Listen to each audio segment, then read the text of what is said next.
Hello, it's Gwyn again, and this is OverlordMeatTree. Let's talk about how to be a pro at completing your weekly party shrine bosses. Specifically, Bulgasal, Jigwi, Uturi, Bongwang, and Bihyung.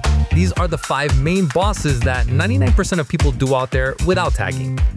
First, let's talk about how to use the party finder to find a group or start one.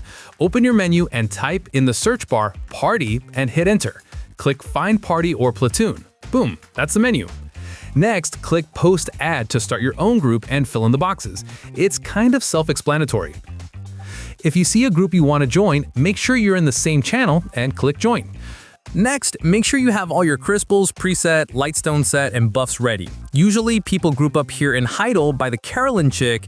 This is only a ritual nowadays. Before, people usually met here because she used to give you a buff, but she doesn't put out anymore. Technically, you can meet anywhere if you want to share a party buff, aka Demihuman Harmony Draught. If you don't want to meet, then just make sure to let your party know you're self-buffing.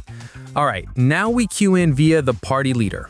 Alright, let's look at the actual fight. Bulgasal has 2 distinct phases. First, these 5 sigils. The one you stand on will dictate which furnace you need to take care of. So make sure if you take the 2 on each end, you are also in charge of the crystals. Unspoken rule, but usually when you join a random pug, everyone keeps an eye on the crystals. Phase 1 is pretty straightforward. You have 2 major constants, 2 growing crystals that you need to constantly hit to keep small. If the boss touches either of those crystals during this phase, the arena is instantly wiped. That is your number 1 wipe mechanic here. Next, he'll raise his weapon and charges, becoming invulnerable. Mines will spawn and float toward the boss, and these will blow up on hit, doing a little damage and stuns you. Blow up as many as he can until he's stunned. That's your DPS window. Second, watch out for his big twirling weapons and slam. You got iframe the slam or stand inside one of the 5 glowing circles to avoid insta-death. When his HP drops to 0, a cutscene starts and he transforms into this elephant lizard man thing, and phase 2 starts. Phase 2 is where things get interesting. The boss's basic attacks now hit like a truck, and the constant crystal mechanics still grow, but if the boss touches them, it no longer wipes the party. So it's actually a good tactic to fight him right on top of one of the 2 crystals to keep hitting them without having to move around. At 60%-ish HP, you'll get the burrow attack. He goes underground and pops up 5 times on random players. Spread out and spam your iframe when you see the giant telegraph zone under you to avoid getting insta-kill when he pops out of the ground. Occasionally, this mechanic glitches, so I'd iframe every time he pops out, even if you don't see the telegraph area. Then the big one, the Furnace Princess phase. This hits at 40%-ish HP, and he says the quote, "Princess, I, B1, vow to protect you with my life." That's the cue. There are 5 furnaces total. Every player runs to a furnace to kill the flames. Once the flames are out in the 3 middle furnaces, those players immediately shift to help kill the fire on the 2 outer furnaces, the ones that have the crystals. This phase happens twice in the fight. If you have time, just run under the wooden platform under the boss. You'll line of sight the damage. It's something people do. I don't see a point in it because you get stunned regardless. It's better to be close to the boss or crystals. Next stop is Jigwi. Right off the bat, he'll rain down a firestorm, move to the center, and quickly destroy the 4 flames that spawn. Next, kill the flames on the arena edge. These spawn annoying homing embers. Frontal block or iframe those. Boss will spawn at the center, so keep 1 or 2 people on boss DPS so he doesn't teleport all over the arena. He will also randomly spawn 4 sigils, and he'll keep spawning 4 every time they stack on top of each other. If 2 people stand on the same one, you both die. If 1 person stands on more than 1 sigil, it's also instant death. If you stand on 1 alone, you get stunned and will remove the sigil. Just ignore and avoid these sigils in random groups. It's a nightmare to coordinate. They'll disappear in phase 2 anyway, so just stick to your DPS. If you want to get rid of it, go for it, but just wait a bit before you jump on the sigil just in case someone else has the same idea. This mechanic is so easy in a core group that you play with every week and can call them out on Discord, but with a pug, it will wipe and disband so many groups just from trying to keep on top of these sigils, especially if the group is undergeared. The Clone Blast, usually around 50% HP, Jigwi teleports center, clones himself, and does a half arena fire blast. Pro tip, stay on the safe side because, he immediately repeats the attack in the opposite direction. Watch the clones and stay mobile. White Mechanic 2, the Conal Attack. Below 20% HP, Jigwi teleport near player, charge, followed by a one-shot Cone Shake Fire Blast, repeated 5 times. Stop DPS, group up, and keep an eye on where the boss spawn. He has a BP buff, so you'll be doing very little damage. You need to watch the direction and iframe or avoid standing in front of him all 5 attacks. Phase 2. He encases himself in a bubble and falls. Do not hit the boss during this. Instead, you need to destroy the large fire bubbles coming from the columns surrounding the arena. Once he stands up and his protection is gone, then you pop your E-buff and DPS check, as soon as he falls down on his back. After that, he'll repeat the same mechanics from Phase 1, including the Clone Half Arena Blast and the Teleport Charge Conal Blast. Finally, the last 5 or 10% is pure mayhem. The arena fills with AoE, you just DPS him down while dodging everything. It's a desperate race to the finish line. Alright, Uturi, forget everything you learned. The strategy here is to skip the mechanics entirely. This is super simple, but it is a hard gear check. Rule 1, everyone stacks and goes all in DPS from the start. Rule 2, if the slingshot target is on you, just kite it around the boss in a small circle. Just keep him spinning while everyone else burns. The goal is to get him down to 10% health before he can force any mechanics. He'll get CC'd and we just finish him off. Do the same in Phase 2. If you don't pass this DPS check in time, he heals himself by 50% of his health, and he can do this in both phases. So manage your expectations accordingly. Alright, this is Bongwang. This boss is mechanic heavy. Most of your DPS opportunities will directly follow completing a mechanic. Most also will wipe the group if you fail, so yeah. Oh, also, throughout the fight in both phases, if you get hit by any of the boss's attacks, you will get a debuff that does damage over time. So before queuing in, depending on your gear scores, select all moon buffs to offset the damage done by this debuffs. Usually, it's advised to go cleanse after you have 3 to 4 stacks. To cleanse, just jump in any of the whirlpool in the water surrounding the arena. Also, here's the arena, this is the water around the arena, and this is the outer edge zone. Keep this in mind as we go through the details of this fight. Brazier mechanic. When the brazier highlights, everyone needs to run over there and DPS the boss to knock her down.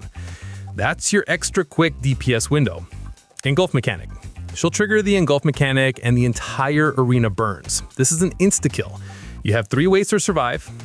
Get directly behind the boss, climb down to the second step behind any of the brazier, or just jump anywhere in the water. In Phase 2, most of this water is unsafe, except a small zone behind every brazier, or the outer edge area. This is the end of Phase 1, she'll push everyone off and the arena becomes a death zone. You need to quickly jump into the whirlpool in the water arena. It's going to launch you high into the air. While flying, aim your camera directly down and click LMB to slam attack the boss when you're positioned directly over her. If all 5 players succeed, she'll drop MBCC'd for a period of time for DPS. If you have movement ability like the Musa, I recommend jumping back in the whirlpool and do it one more time just in case someone missed her slam by a pixel. If you fail within the time frame, it's a wipe. Phase 2 starts immediately after the cutscene. Remember, water around the arena is on fire. Only the small pools directly behind the braziers are safe, or the outer edge area. Giant Bubbles phase. Bongwang flies up. You'll see large water balls with a yellow glow and a bunch of smaller blue water balls above eye level canopy of the arena, not the bright sun in the center. You need to play Mario Jump to pop out all 5 big water balls to stun the boss. Use the small ones to boost your jump, or use the jump pads on the altars to launch you up.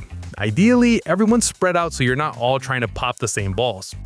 If you miss one, the boss stuns everyone and then it's a wipe AoE attack. You can V to avoid dying to this attack. He usually repeats this mechanic at around 50%-ish HP. Eggs phase. When you see the message, the energy of Bongwang converges from afar, it means 2 eggs have spawned on the altars outside the arena. The boss gets a huge DP buff until you kill those eggs. Usually, the people with too many debuffs will volunteer to do eggs so they can cleanse 2, or you can assign 2 people to do eggs. The rest of the group need to remain on the arena to do the brazier mechanic. Every now and then, the boss will land on the edge and does a weird flex. Usually right after, she'll dash and land at the center of the arena to do a few small AoE attacks. Just DPS behind her until she flies off. Whew, man, that was a lot to go through. It's daunting at first, but you'll get used to it over time. Alright, last boss, Bihyung. When you queue in, everyone grab earth buffs. You'll need the res for when shit hits the fan. It happens more often than not. Oh, and also, everyone needs to grab a color: red, blue, yellow, purple, and green. Let's quickly look at the arena. Keep in mind this altar, you will need to go there for phase 1. And then look at this faded dragon on the wall. You'll need to know where this is for phase 2. Most of his attacks can't CC you, some even disarm you, so try to back attack, use frontal guard or super armor skills to mitigate CCs.